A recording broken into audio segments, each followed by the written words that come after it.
Quelques maléfices, 2 sorcières, un supplice. L'histoire pourrait s'arrêter là. Mais Francisco de Sande est un magistrat méticuleux. Quand bien même il a déjà arrêté son jugement, il tient à entendre, pour la forme, l'ensemble des protagonistes de l'affaire. Pour la forme, oui, car tout ici ne tient que par le respect des formes. S'écarter un tant soit peu de la procédure, oublier d'auditionner un seul témoin, c'est prendre le risque que le procès tout entier soit considéré comme nul et non avenu, lorsque l'ensemble de ces pièces seront, comme il se doit, révisées par un juge de l'Inquisition à Mexico. La justice de l'époque moderne est toujours une justice en acte. Qu'un seul de ceux-ci soit vicié et tout l'édifice de la sentence s'effondre. Et donc, le 29 mai 1577, Sande fait comparaître devant lui, par acquis de conscience, Diego de Avila, le novice qui a accompagné le père Alonso dans sa chasse au sortilège et qui en est lui-même devenu victime. Voici ce que Diego déclare. Voici 3 mois plus ou moins, comme il se trouvait en la ville de Santissimo Nombre de Jesus, dans le couvent de la dite ville, un jour qui, dans son souvenir, était un mardi. Il perdit la raison et demeura fou l'espace d'1 mois et demi plus ou moins, et que la dite folie était continuelle de jour comme de nuit. Et il déclara que quant à la cause de la dite folie, ce qui s'était passé, c'est que comme il était au couvent de Cebu, en compagnie du père frère Alonso, il l'avait accompagné un mardi, comme il l'a précédemment déclaré, à la maison de Villalobos, citoyen résident de la dite ville, lequel était alors fou, lui et sa femme et 3 de ses esclaves. Et le dit père entra dans la maison du dit Villalobos, où étaient rassemblés de nombreux Espagnols. Et le dit Villalobos était à l'étage de la maison. Et le dit père et se confessant montèrent le voir. Et comme il se tenait là, le dit Villalobos demanda à sa femme, laquelle était assise à même le sol, ah, madame, qui donc fait le mal? Ce à quoi la dite épouse du dit Villalobos répondit en montrant le sol de la maison, que le mal sortait de part en bas. Alors le père Alonso dit que quelques-uns prennent des houes pour creuser le sol sous la maison et voir ce qu'ils y trouvent. Et se confessant dit « J'y vais, moi, mon père ». Et il se saisit de 3 des dites houes. Et Benito de la Cerda envoya chercher 3 des Indiens de sa maison. Et lorsque ces derniers furent arrivés sur les lieux, le père frère Alonso leur ordonna de creuser à l'emplacement indiqué par la femme du dit Villalobos. 2 indiennes descendirent alors les rejoindre, l'une que l'on appelle Sinapas et qui a aussi pour nom Inès, et l'autre qui s'appelle Maria et qui était enceinte. Et la dite Sinapas dit, en montrant du doigt un pilier de bois, là où est enfoncé ce pilier, il y a un cercueil dans lequel on a enterré des morts. Et frère Alonso ordonna aussitôt de creuser à 7 endroits et à une profondeur d'une moitié d'homme. Les 3 Indiens qui creusaient trouvèrent les ossements d'un homme mort, et ils sortirent tous les os qu'ils trouvèrent et les entreposèrent à l'écart. Et se confessant s'en alla regarder de plus près ces os, à côté desquels se tenait l'indienne nommée Sinapas et l'autre nommée Maria, qui était enceinte.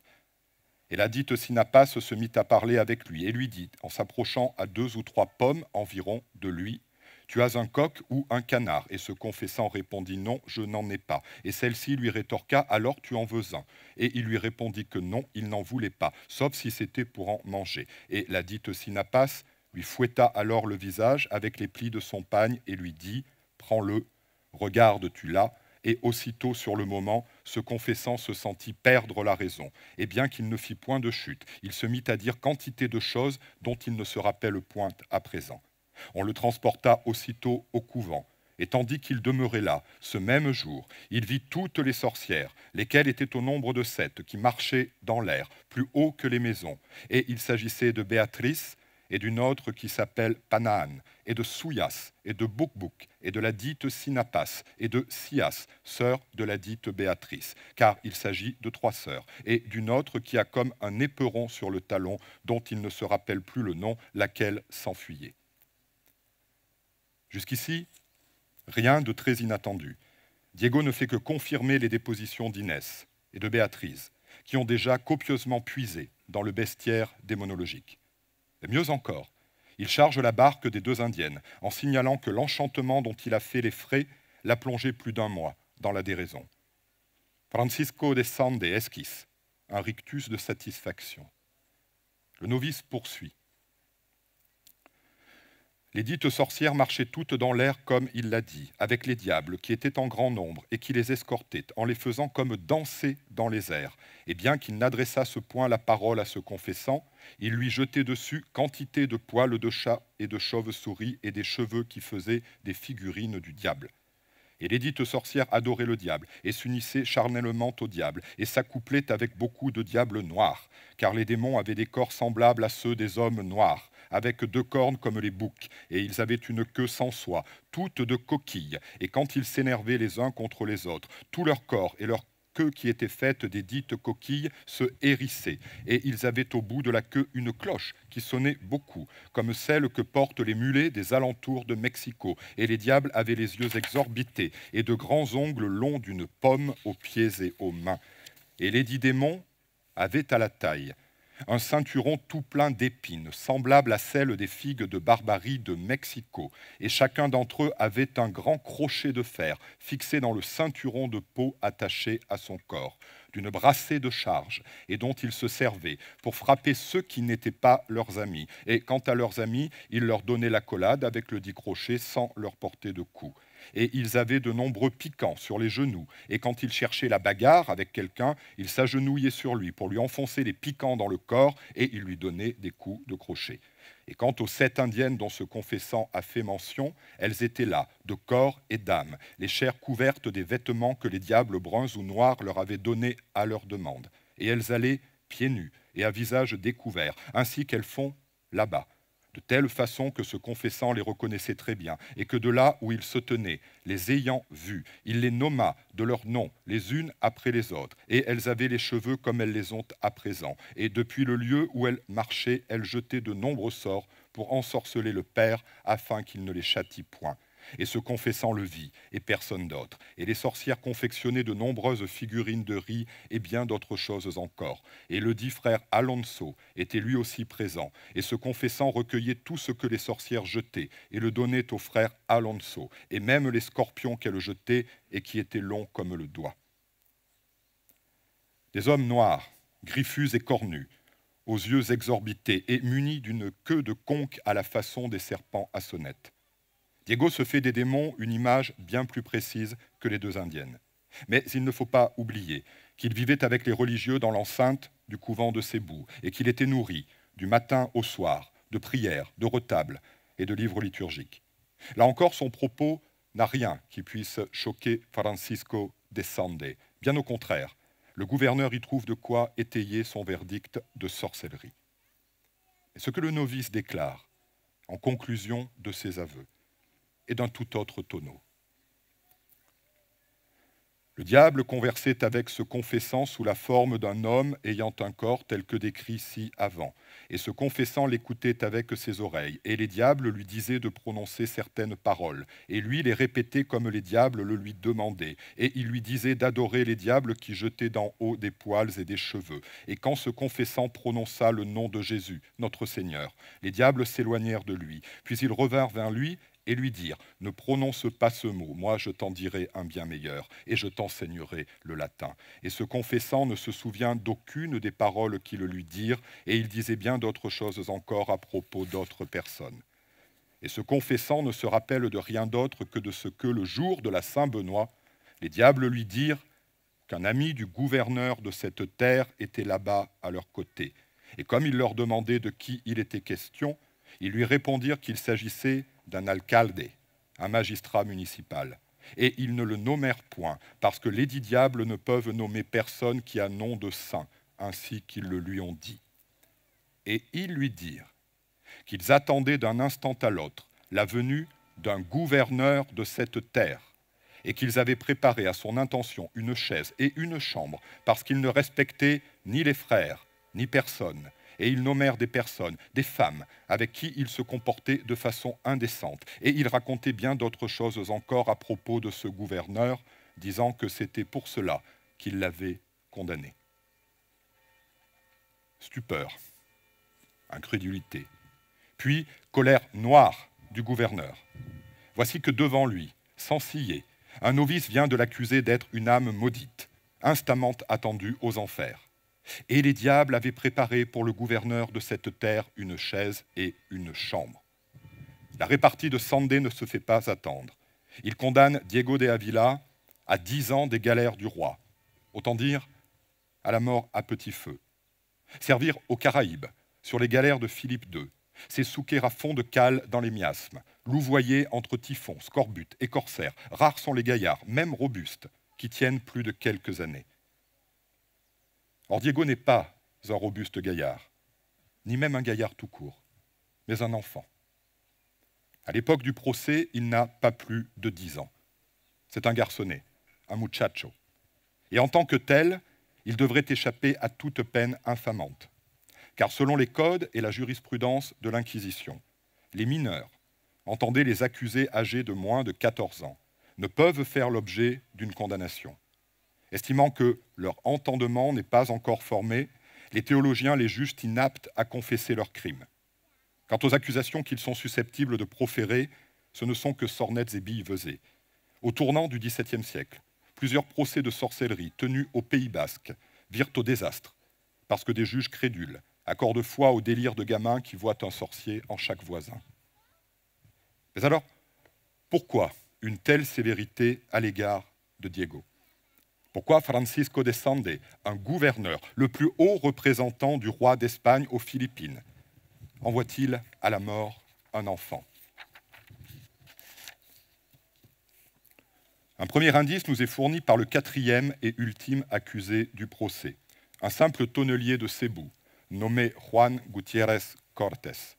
Un homme dont nous savons peu de choses, hormis qu'il a lui aussi fait partie de la troupe de Legazpi au commencement de la conquête. Sandé lui inflige une amende d'un montant considérable, 100 pesos d'or, au motif qu'il a rendu public que le dit muchacho, Diego donc, était mort et ressuscité, et qu'étant au ciel, il avait vu l'enfer et le purgatoire et les limbes et le paradis terrestre. Le problème n'est pas, ici, que le tonnelier ait ajouté foi au dire de l'enfant, mais qu'il les ait rendus publics. Le texte recourt au terme publico, qui veut dire, selon les dictionnaires de l'époque, ce que tous savent et qui est notoire. Diego ne s'est pas contenté de voyager dans l'au-delà. Il a fait récit à d'autres de sa pérégrination surnaturelle. S'il avait conservé sa fantaisie dans les recoins de son fort intérieur, Francisco de Sande ne lui en aurait probablement pas tenu une excessive rigueur. Femmes, enfants, jeunes moniales, nombreux sont ceux et celles dans l'Espagne du XVIe siècle qui versent dans des rêveries séditieuses. Et dès lors qu'ils les gardent par devers eux, nul n'y voit matière à offense capitale. Seulement voilà, Diego a parlé. Il a mis en circulation son histoire, une histoire qui attente très directement à l'honneur du gouverneur, puisqu'elle sous-entend que celui-ci s'est à ce point vautré dans le péché, qu'il a d'ores et déjà gagné sa place aux enfers. Il ne s'agit donc pas d'un simple racontard, mais d'une rumeur, une rumeur malveillante, une murmuration. Diego a parlé, et d'autres ont colporté son histoire. Ceci, Francisco de Sande en acquiert très vite la confirmation, car le tonnelier avoue avoir raconté, lorsqu'en divers lieux on le lui demandait, certaines des choses que le muchacho lui avait dites. Le procès prend alors une toute autre tournure. Fini les histoires de sorcières. Ce dont il est désormais question, c'est de pister la rumeur de témoin en témoin, de reconstituer son itinéraire pour prendre la mesure de son ampleur et, surtout, cartographier les zones de dissidence où elle a pris racine. Et le moins que l'on puisse dire, c'est que la traque réserve de mauvaises surprises au gouverneur. L'un des piliers de la bonne société coloniale, le chirurgien Miguel Gutiérrez, qui est un influent magistrat municipal, déclare ainsi que comme il était la semaine passée, en l'audience du magistrat municipal Juan de Argumedo, et comme le dit magistrat se disputait avec le crieur public, parce que celui-ci n'assistait pas aux audiences, le dit magistrat dit au susdit crieur qu'il n'avait pas à se moquer du défunt docteur Cabello et qu'il lui saurait donner 200 coups de fouet.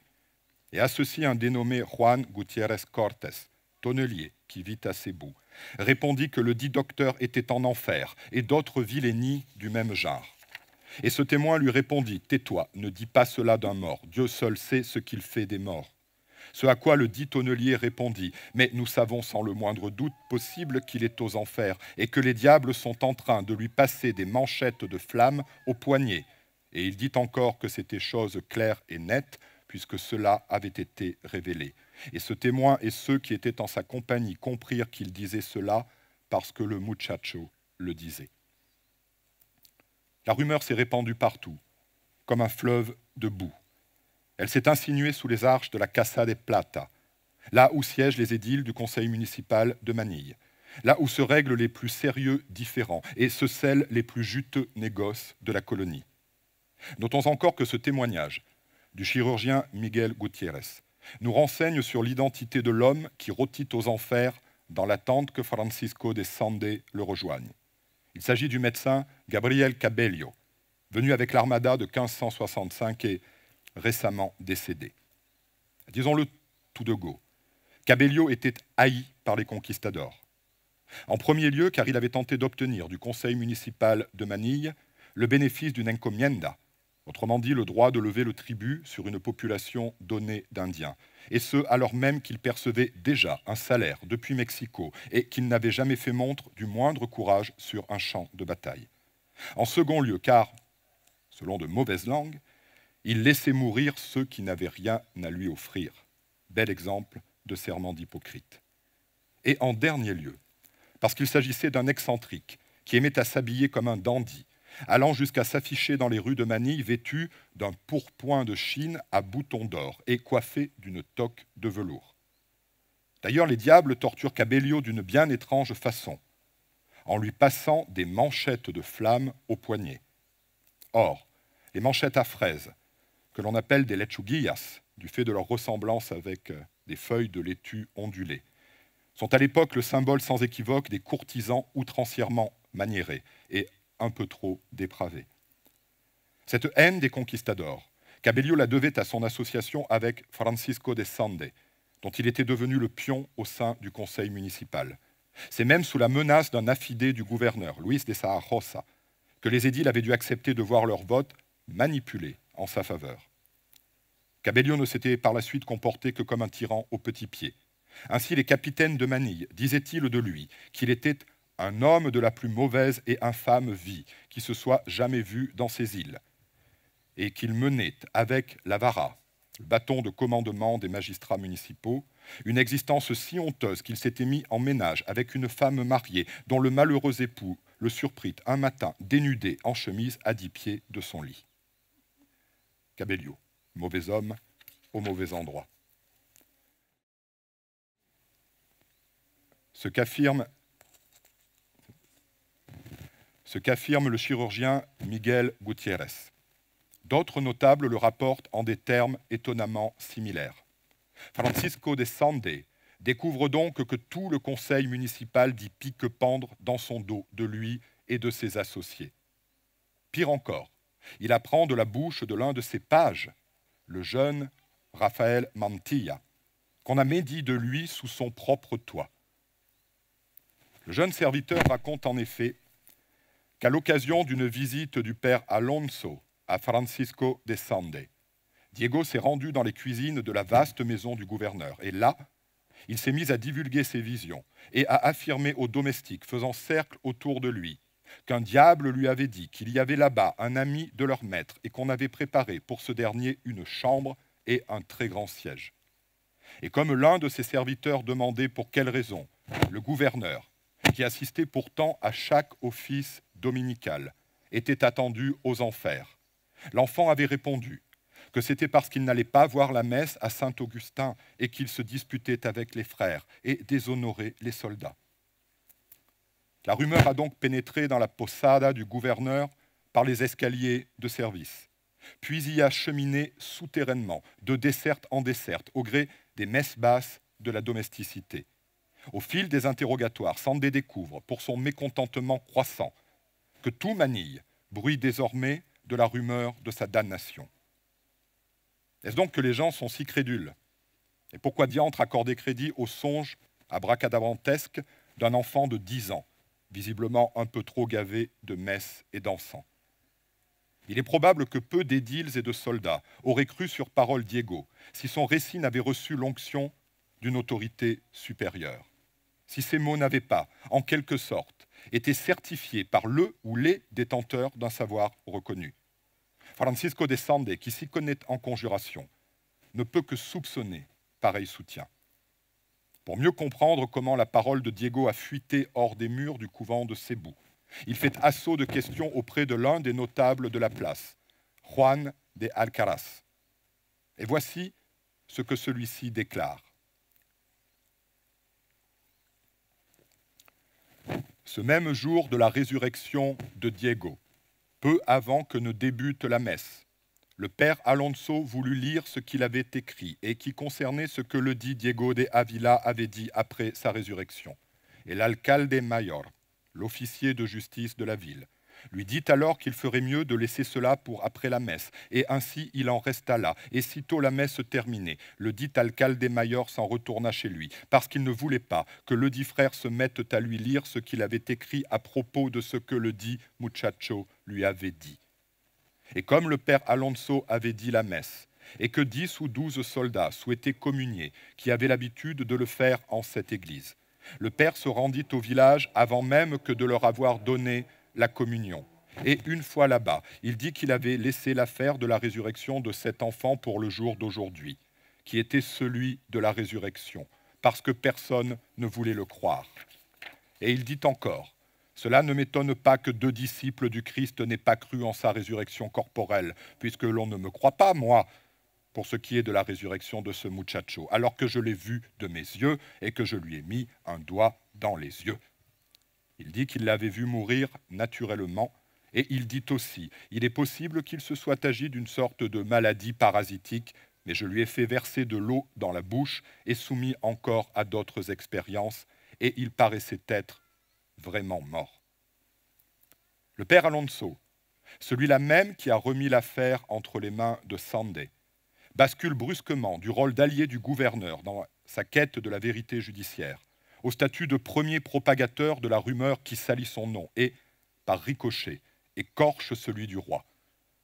Dans une lettre qu'il adresse au président du tribunal du Saint-Office de Mexico, Sande écrit « Le père Alonso consulta ses livres et affirma que tout était dans l'Écriture sainte. Et il commença à rendre public la résurrection du muchacho et ses miracles, et à prêcher ceci et d'autres choses encore, dont l'on m'a fait savoir depuis là-bas, depuis Cebu, qu'elles étaient inconvenantes.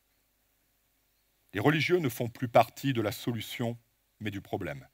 Ce sont eux qui ont conféré aux visions de Diego leur crédibilité et donc leur efficace, en affirmant qu'elles étaient conformes aux enseignements de l'Église. Le père Alonso s'est même transformé en comploteur professionnel, car selon Diego, le père Alonso lui avait intimé l'ordre de ne rien dire de ce qu'il avait vu au ciel et aux enfers, parce qu'il ne savait pas comment en parler, et qu'il lui fallait attendre qu'il fût à ses côtés pour en parler, parce que lui ne saurait pas bien comment les dire, et le dit frère Alonso en parlerait alors à sa place. Et il dit encore que le père Alonso lui avait dit « Ce dont tu sauras parler, dis-le, et ce dont tu ne sauras pas parler, moi, je le dirai. Aussi, ne dis rien si je ne suis pas à tes côtés. » Le père Alonso s'est donc dit prêt à faire valoir de toute l'autorité de son ministère la parole de Diego.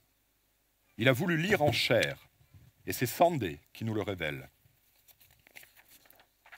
Une sorte de livre de dialogue avec questions et réponses entre lui et le muchacho, qui comptait une trentaine de pages, à ce qu'il semble du moins au poids que ce livre pesait, et qu'il a lu aux autres frères. S'il est quelque chose qu'un puissant devenu l'objet d'une rumeur redoute plus que tout, c'est bien que celle-ci soit mise par écrit. Le racontard est une chose, le libelle en est une autre. Quand les paroles s'éteignent avec le temps, les écrits restent, et gravent l'infamie dans le marbre des siècles. Puis, souvenez-vous, c'est un petit monde, Manille, un tout petit monde. 200 maisons et 400 Espagnols, une mare à Cancan, le paradis des commères. Un commissaire de l'Inquisition écrit, non sans gourmandise, « Comme le lieu est petit, tout se sait, et plus encore ce qui concerne ceux qui détiennent des offices éminents. Corre la bosse, les bruits courent, ils cabalent même. Or, le livret de vision rédigé par le père Alonso a déjà commencé à circuler. À preuve le fait qu'un simple soldat, un dénommé Miguel de Estanza, affirme qu'un autre religieux de l'ordre de Saint-Augustin, frère Agustín de Albuquerque, lui en a donné lecture. Comme ce témoin était en l'église des Augustins de Manille, il vit frère Agustín de Albuquerque demander au père Alonso, qui venait de Cébou, qu'il lui en dise plus sur les papiers et tout ce qu'il amenait avec lui d'écrit à propos de ce qu'il disait de la résurrection du dit Diego de Avila. Et le dit frère Alonso, qui les gardait dans un, chicubete, petite sacoche tressée, les lui donna et demanda à un muchacho de les sortir. Et celui-ci les sortit et les lui tendit. Et le dit frère Agustín lut le dit livre et les dix papiers seul à seul avec ce témoin. Pour le malheur du gouverneur, Miguel de Estanza a bonne et même excellente mémoire. Il se rappelle dans le moindre détail le contenu du livret de vision. Et il nous offre ainsi, par son témoignage, l'occasion unique d'en apprendre plus sur les croyances de Diego. Et frère Agustín et lui lurent le livre, qui devait avoir 32 pages et demie en quart de pli en entier. Et ce témoin dit encore que du début à la moitié à peu près de la dite histoire, il était question de sorciers et de jeteuses de sorts et d'huile et d'onguents et de comment ils avaient fouillé le sol sous une maison et faisaient de nombreuses expériences. Et à partir du milieu, la dite histoire raconte comment le muchacho tomba malade, et il y est dit qu'il mourut naturellement, et que le père lui donna l'extrême onction, et qu'une heure environ après être mort naturellement, alors même que l'on avait déjà disposé du lieu où on l'enterrerait le lendemain, le dit père Alonso, ou un autre, selon ce que dit la dite écriture, lui mit sur la poitrine un ecce homo, et qu'alors le muchacho ressuscita, et se leva, et embrassa l'image, et commença à raconter quantité de choses, disant qu'il avait été au ciel, et au purgatoire, et au limbe, et au paradis terrestre, et aussi en enfer. Et il dit à ce sujet bien des choses, comme à propos de l'arbre de la vie et de l'arbre défendu, et de beaucoup d'autres arbres encore, précisant même les fruits qu'ils portaient, et leur hauteur, et leur circonférence, et aussi à propos des oiseaux et des rivières qui coulent là-bas, et d'autres choses encore. Et le dit frère Agustín s'étonnait de ce qu'il lisait, disant à propos de certaines choses que c'était là, la vérité, et qu'ainsi le disait la Sainte Écriture, et passant sur d'autres, et en mettant d'autres encore en doute, et s'émerveillant de certaines. Et il était encore dit, dans le livre en question, que le muchacho avait vu au ciel son oncle, et Saint-Pierre, et Saint-Michel, l'archange, et il y avait encore le détail des trônes de Dieu le Père, et de Dieu le Fils, et de Dieu l'Esprit Saint, et de Notre-Dame, et de Saint Jean-Baptiste. Et il était dit que Saint-Pierre détenait 2 clés, et que le dit frère Alonso priait Notre-Dame afin qu'elle priât son fils très précieux de ne pas permettre au dit muchacho de s'approcher plus avant afin qu'il ne se perdît point. Et que 2 anges avaient emporté le dit Diego de Avila au ciel dans une étole, chacun d'un côté, et que c'est ainsi qu'ils emportent tous ceux qui meurent et vont au ciel, et qu'ils les présentent là-bas devant Dieu, et que le Saint-Père est gardé par 7 anges, et que ce sont ces anges-là qui emportent celui qui meurt au ciel s'il doit aller au ciel. Et pour les pécheurs ordinaires, les anges sont au nombre de 5, et pour les rois, au nombre de 3, et pour les vice-rois et les gouverneurs, au nombre de 2. Et que là-bas, au ciel, les anges et les saints chantent les louanges de Dieu, et que les anges et les archanges chantent en contrepoint avec beaucoup de suavité et de mélodie louant Dieu. Et que les autres saints aident aussi à chanter les louanges de Dieu, et que le livre ou les livres de partition au moyen desquels ils chantent flottent dans l'air, et qu'il est un autre livre majeur, mais qu'il est fermé et ne doit jamais être ouvert. Et il est compté aussi dans ce livre du père Alonso bien des choses à propos du purgatoire et des limbes et de l'enfer. Et il y est dit aussi que ceux qui s'en vont dans les limbes sont des nouveau-nés sans baptême, fils de père ou de mère chrétien, et que s'ils ne sont pas fils de père ou de mère chrétien, ils n'y vont pas. Et que ceux qui sont dans les limbes, passé leur jugement, doivent venir peupler ce monde qui est le nôtre à l'heure présente. Et il est dit encore bien des choses dont ce témoin ne se rappelle pas, pour ne pas les avoir gardés en mémoire, parce qu'il est un soldat et qu'il n'accordait aucun crédit à ce qu'il entendait et qu'il se contentait d'écouter et de se taire. Et il lui paraît à présent que c'est tout la chose dont il faut se gausser, et il sait que frère Francisco Manrique et frère Agustin voulaient brûler le dit livre afin que nul ne puisse le lire, et qu'il souhaitait demander au muchacho de ne rien dire. Et il ne sait ni ce qu'il est advenu du dit livre, ni qui le détient à présent. Quand bien même ils estiment le récit des visions de Diego peu ou prou conforme aux saintes écritures. Frère Francisco Manrique et frère Agustin de Albuquerque conçoivent immédiatement que laisser semblables paroles courir les ruelles de Manille les expose à un conflit politique d'une violence inouïe, et peut-être même aux foudres de l'Inquisition. Cette dernière menace est tout sauf abstraite. En 1576, l'un des grands penseurs des Augustins, frère Luis de León, recouvre la liberté après avoir croupi 5 années dans les geôles du Saint-Office à Valladolid. Son crime ? Avoir donné du Cantique des Cantiques, une traduction jugée trop sensualiste.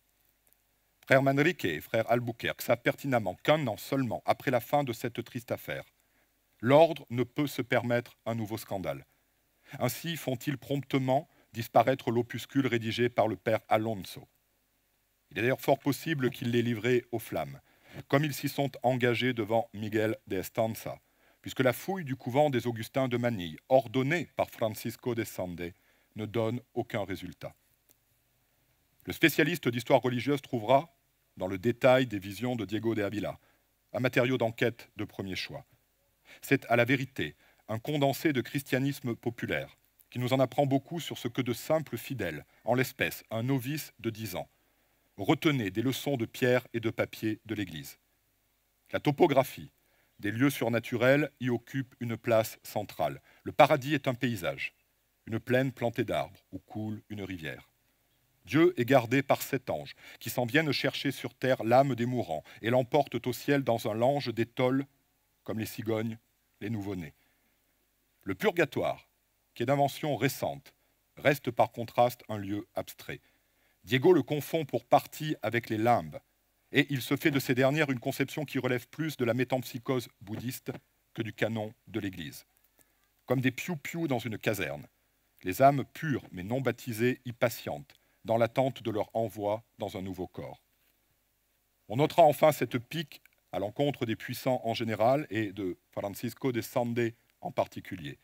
Au moment de leur trépas, les humbles ont droit à 5 anges, les rois à 3 et les gouverneurs à 2. Il y a là l'écho de conception populaire de la justice divine, une vision dans laquelle le Seigneur épouse toujours la cause des outragés, quitte à renverser toutes les hiérarchies et à en découdre avec l'ordre établi. On en trouve trace dans un petit poème mystique, saisi par l'Inquisition à Manille, en 1612. Le Christ y déclare « Du matin au soir tombant, je suis assis à la table, attendant celui qui souhaite faire de moi son aliment. Aux riches et aux pauvres, aux timides et à l'ignorant, avec un égal contentement, je me livre, sans distinction de personne. » Il est là, peut-être, le cœur incandescent du rêve de Diego, dans le scandale toujours réitéré de l'amour du Fils de l'homme pour l'infirme et la putain, dans le rugueux rappel de la préférence de Dieu pour les pauvres, pilier du sacerdoce des ordres mendiants. Mais le plus surprenant, dans ce salmigondi de bondieuserie, reste la mise en abîme accomplie par le motif même de l'écrit. Les visions de Diego ne deviennent politiquement opératoires que parce qu'elles se transforment en manuscrits. Et dans le récit ainsi figé, l'ultime mystère auquel se confronte le jeune garçon, une fois parvenu au ciel, est un livre majeur qui ne doit jamais être ouvert. Peut-être le livre des destinées, où se trouvent consignées les bonnes et les mauvaises actions de chaque mortel. Partout, dans cette histoire, se trouve réaffirmée la puissance inquiétante du livre. Il n'est donc pas étonnant que les véritables protagonistes en soient ceux qui ont fait serment de respecter à la lettre un texte. Car c'est vers les religieux que se tourne, pour finir, la colère de Francisco de Sande.